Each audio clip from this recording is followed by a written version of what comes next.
Do readers mind when the characters in your books use foul language? Well, beats the out of me, but let's talk about it right now.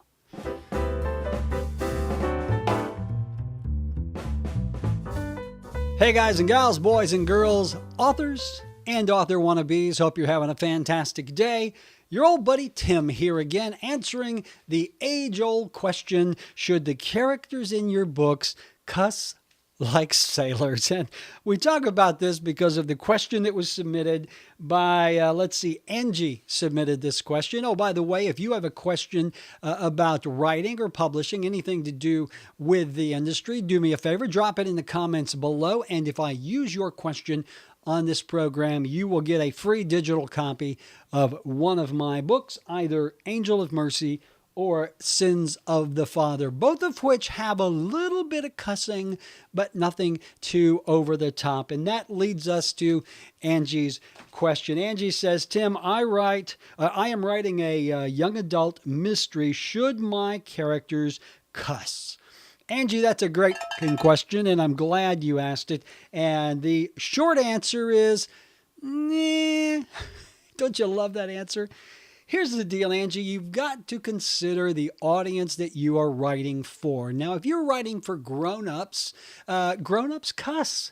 Most of us, myself included, I dabble in profanity the way Picasso dabbled in oils. I am an artist when it comes to profanity, but I try to reel that in when I'm talking to you folks or my mom is around. I'm 57 years old, and the only time my mom ever hit me was when I used the F word in her presence, and it can hurt, so I didn't do it again. So you have to consider the audience. You mentioned, Angie, that you are writing young adult mysteries. Typically, young adults are going to be, mid to older teens. And yes, believe it or not, they do cuss. I was a teenager once. I've had teenagers.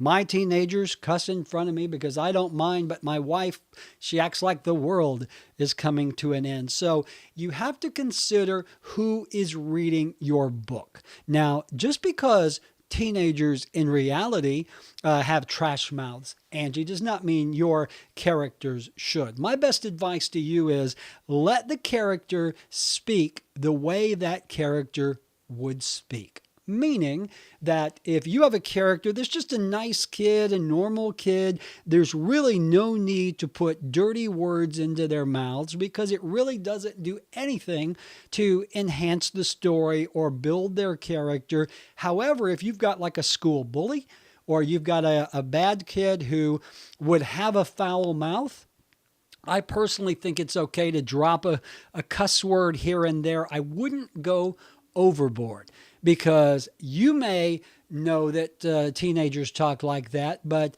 a lot of readers may not like it. If you try to submit your work to agents and publishers, they may not like it.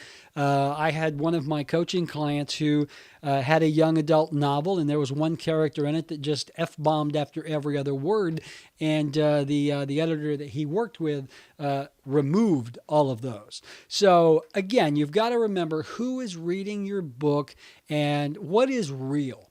Okay, you're not going to have a bully using words like gosh darn and dag nabbit or fudge. You know, they're going to use the real words, and that's okay. Just don't go overboard. Use them sparingly. But as you know, my advice is always let your characters do the talking, but don't put words in their mouths. And if you don't know what that means, go watch the video I did on letting your character speak, and hopefully that'll clear it up. Hey, Angie, I hope that was helpful. Again, let your characters speak, but be mindful of the audience. If you're doing books for kids, Dr. Seuss never used an F-bomb, and it wasn't because he couldn't rhyme with that. So anyway, be mindful, Angie. Watch your mouth. Keep them clean until, it's time not to. So, Angie, hey, appreciate the question. That's a really good one. And just because I used it here in the video, you are going to get a copy of one of my books. And the cussing is modestly done, even though they are books primarily for adults who like mysteries.